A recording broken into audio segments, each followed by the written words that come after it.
Experiences are, as we predicted, other than the normal fine-tuning and stability issues related to any new technology, perfectly normal, is that consumers appreciate the additional bandwidth that LTE provides, and also the improved latency. Latency is a technical term, but basically it means the speed between the device and the network. So it's an even more user-friendly technology in that sense. And I always say that bandwidth is addictive. People try to ask me what bandwidth is really required in order to have a good user experience. And you know, if I would have answered that question with what I thought 3 years ago, I would tell you a completely different number from today. So it's better to say that it's addictive. It's really no limit. Because of the amount of data that people would like to send over networks.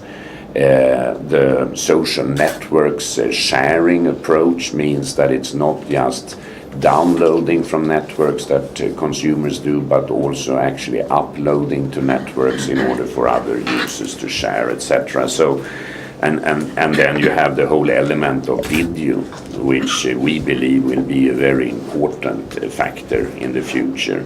And video may not necessarily then be movies, because maybe some users will feel they have a better experience from watching a movie in a home cinema or so, but rather maybe the phenomenon of YouTube and similar networks is another form of video, of course, but maybe more appealing to users. So I would say that our experiences are very positive, and of course then subsequently we've rolled out LTE with Verizon in the US.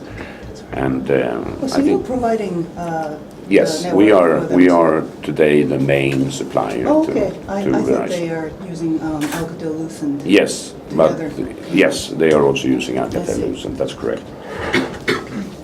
And yesterday at the Nokia Siemens press conference, they're showing this chart that their equipment's performance is better than Ericsson's. How do you respond to that? No, my response would simply be that was obviously their press conference, so that was exactly. So that was their show. I'd rather not make any comments. Let the operators make that assessment. Is my view. I see. And the consumers. Right. Now, so LTE is currently, deployed in other regions eventually as well, and particularly in, competition with Nokia Siemens and Huawei. Nokia Siemens is merging with Motorola Infrastructure Division, and Huawei are planning to. Yes. Planning to. I mean, they're working to get it done, and Huawei is expanding pretty rapidly in the emerging markets. So I think you are pretty much head-to-head to both of them in many areas. How do you differentiate yourself, or what is your sort of Ericsson's strategy in countering those competitive powers?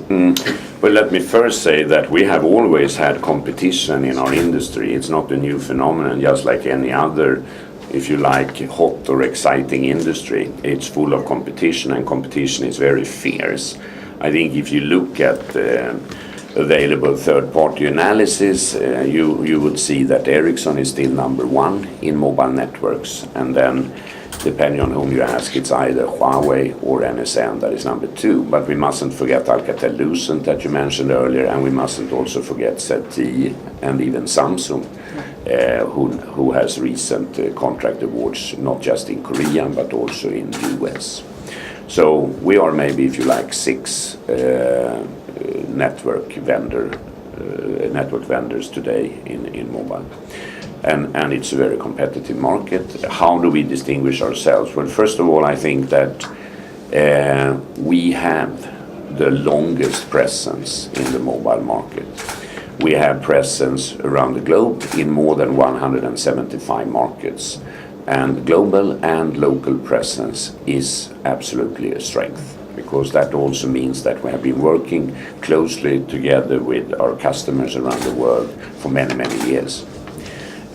Secondly, I think it is the combination of our strength in network technology and our strength in network services that makes us a formidable competitor. Okay. Speaking of the new technology areas, one of the sort of your announcements that came out recently, one of them that is probably a lot of interest from Japanese folks are the NFC, the near field communications area, in terms and including payment, with the provision of mobile payment. Can you explain a little bit about your strategy in the Absolutely. NFC area? Of course, in order to drive the mobile market further, we also want to introduce new solutions in our networks, which makes it possible for operators around the world to serve their customers, the consumers, better. And the whole area around mobile payments is a very exciting area, and it's a growing area. We all understand that in different markets there are different regulatory environments due to central bank regulations, etc. But nevertheless, to provide this kind of solution, which is both a settlement and a payment mechanism, we think is a good way to support our customers going forward. And certainly Japan is a market with strong interest here, absolutely. So we're very excited about that. So what kind of sort of network element is Ericsson planning to sort of make a play in this NFC communications area? It's basically that we provide a node, a platform over which a node, N-O-D-E, yes, a node. I'm sorry. It's an additional node, Okay. a platform in the network where you can easily, on top of that, you can do your payment applications, which probably will be more or less unique to any operator. So there will be common elements, but there will also be a possibility to customize as per your needs due to central bank regulations, due to any operator's interest of having a distinct, different service available to their consumers than other operators in the same environment.